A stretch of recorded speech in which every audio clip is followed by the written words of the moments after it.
Paano nga naman kung walang GCash app?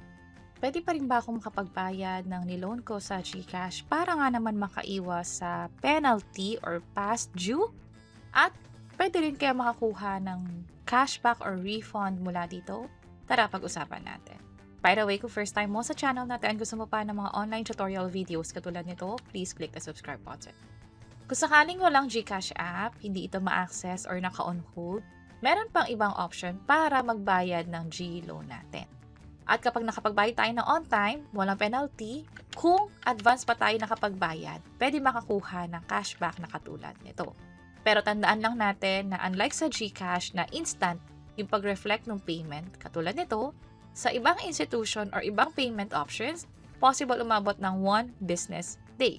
Ibig sabihin, pwede umabot ng within 24 hours bago mag-reflect yung mismong payment. At dahil business day nga yung pinag-uusapan, paano kung biglang pumasok sa weekends or holiday yung payment, hihintayin mo pa yung the following business day para talaga mag-reflect yung payment. At ma-record siya dito sa G-loan mo sa GCash. Ito yung iba't ibang mga options, pwedeng bills, payment, basta sa Fuse Financing Incorporated yung pipiliin as biller. Pwedeng bayaran gamit yung BPI, online banking ito, Metro Bank, pwede din, or BDO. Pwede rin sa Bayad Center. Basta ang ilalagay nyo lang ay kapag Bayad Center or BDO, yung GCash registered number. Pero kapag BPI or Metro Bank, yun yung loan account ID. Itong loan account ID or yung account number na hinihingi nga nila ay makikita sa mismong disbursement notice. Na siyang ma-access ko rin sa mismong app, pero kung wala ka nga nito, sa email na pinadala sa'yo, pwede mong ma-access doon. Halimbawa, ito yung na-receive natin, meron na agad loan account ID dito. So, mag-scroll down lang sa bandang baba. Andito yung mga detalye. Meron ditong attachment kapag dinownload nyo yan.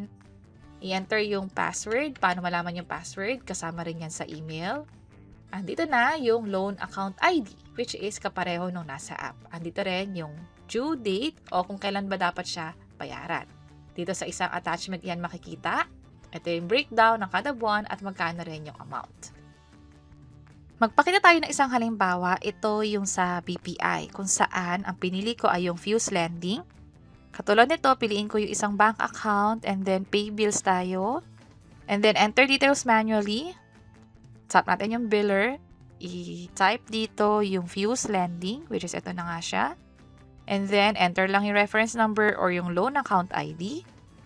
And then, yung amount naman, let's say 700, halimbawa lamang ito. I-tap yung continue, i-review yung mga information bago mag-proceed sa mga next step hanggang sa makakuha ng confirmation. From there, i-check ang GCash app within the same day or business day kung nag-reflect na ba yung payment. And for cashback nga pala, pwede nyo i-check sa inbox kung nakakuha ba kayo or sa transaction history.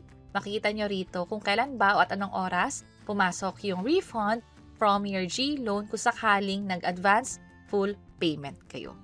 And linawin ko lang din na depende ito kung ino-offer pa rin nila by the time na pinapanood mo to. So, i-double check nyo sa pag-loan nyo sa GCash kung may ino-offer ba silang cashback kapag nag-advance full payment. And that's it. Sana nakatulong tong video na to. Kung pakiclick ang like button at para sa iba't ibang mga tutorial videos, pwede nyo i-check ito nasa baba. Sana makatulong. See you sa next videos. Bye-bye!